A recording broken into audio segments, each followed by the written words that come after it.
할렐루야, 반갑습니다. 저는 오늘 깡통을 차고 빌어먹어도 지옥만은 가지 마라는 제목을 가지고 여러분들과 잠시 은혜를 나누고자 합니다. 내 마음 깊은 곳으로부터 들려오는 음성이 있었다. 너는 산다. 너는 살 수 있다. 이러면서 누워서 계속 기도에 정진하고 있었다. 그러던 어느 날 기도 중에 주님이 찾아오셨다. 내 손을 잡아주시며 말씀하셨다. 내가 너를 사랑한다. 내가 너에게 힘을 주노라. 이제 일어나거라. 그제서야 나는 6개월간의 죽음의 터널에서 빠져나올 수 있었다. 그때 동네 사람들은 이구동성으로 하나님이 살아계셔라며 동네 환자들이 또다시 몰려오기 시작했다. 사실 살모사에게 내가 물렸을 때 가족들도 나의 아내도 이미 죽은 사람이라고 생각했다.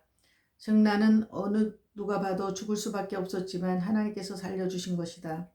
그 당시 죽음의 터널을 지났을 때 내가 내 아내의 기도를 들어보겠다. 하나님 예수 믿고 육남매 데려가신 것도 견딜 수 없는 시련인데 이제 마지막 남은 남편마저 데리고 가신다면 하나님의 영광 가리옵니다. 살려주십시오. 이렇게 6개월간 눈물 흘리며 나를 위해 기도했다. 즉 나의 아내의 눈물의 기도를 하나님께서 받으신 것이다.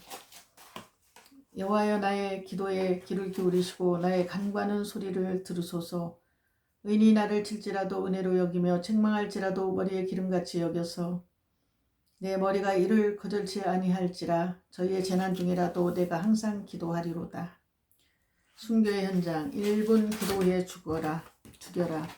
성전이 없었기에 공동묘지에 가서 하나님께 성전 부지를 달라고 날이면 날마다 부르짖었다. 그러던 어느 날 밤 환상을 보게 되었다.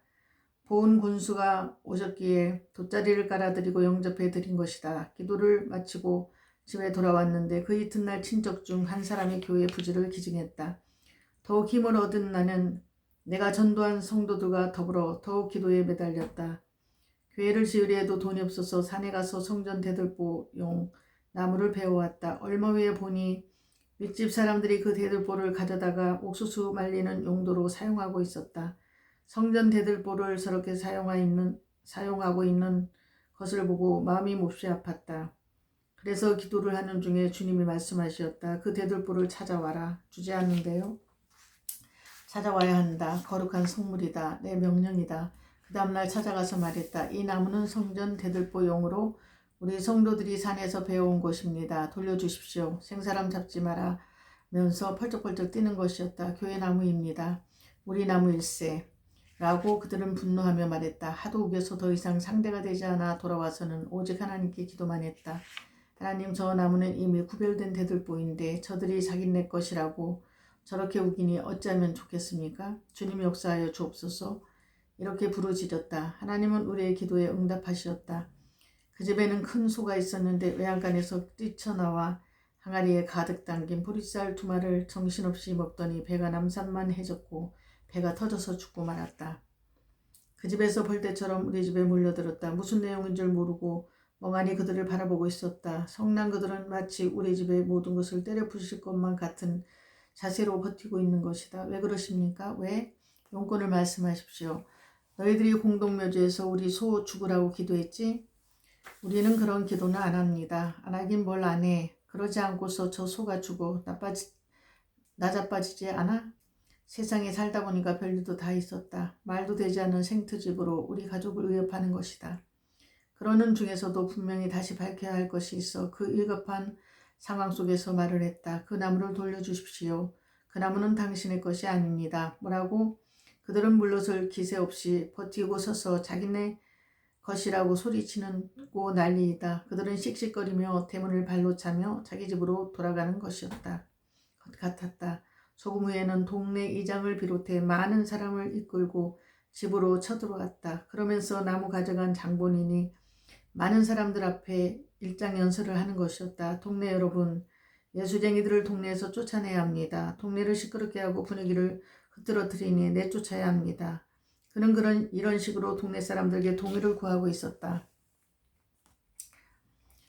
그 동네 사람 중에는 나와 함께 신앙생활하는 사람들도 있었다. 그런데 그 분위기가 점점 그 사람 중심으로 기우는 것이 아닌가?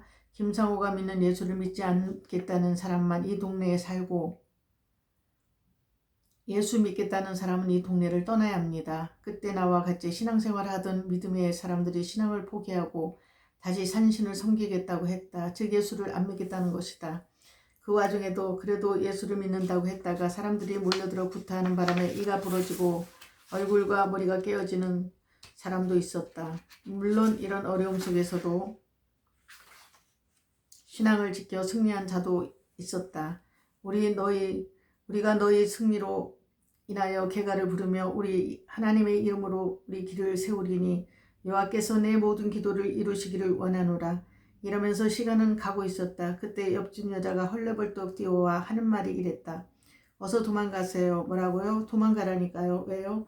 아니 글쎄 지금 길게 얘기할 시간이 없어요. 도망가야 됩니다. 그렇게는 못합니다. 그때 나는 무릎을 꿇고 주님께 기도했다. 주님 이길 수 있는 힘을 주옵소서. 조금 후에 동네 사람들과 소주인 동생이 술을 잔뜩 마시고 손에는 낫을 들고 휘두르면서 나타난 것이다. 김상우 나와라 죽여버리겠다.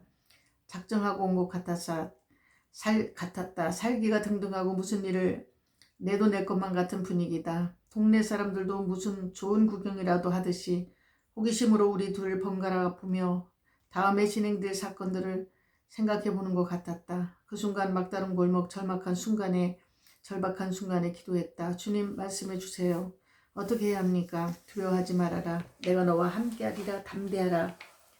나는 문을 박차고 뛰어나갔다. 그 상황들이 두려웠지만 주님의 말씀을 생각하면서 나는 속으로 주님 힘을 주세요. 연약한 나를 붙잡아 주세요. 라고 기도하며 나갈 때 온몸에 강한 전류가 흐르는 듯 주님의 능력이 임하는 것을 느꼈다. 낫을 휘두르며 다가오는 그에게 말을 했다.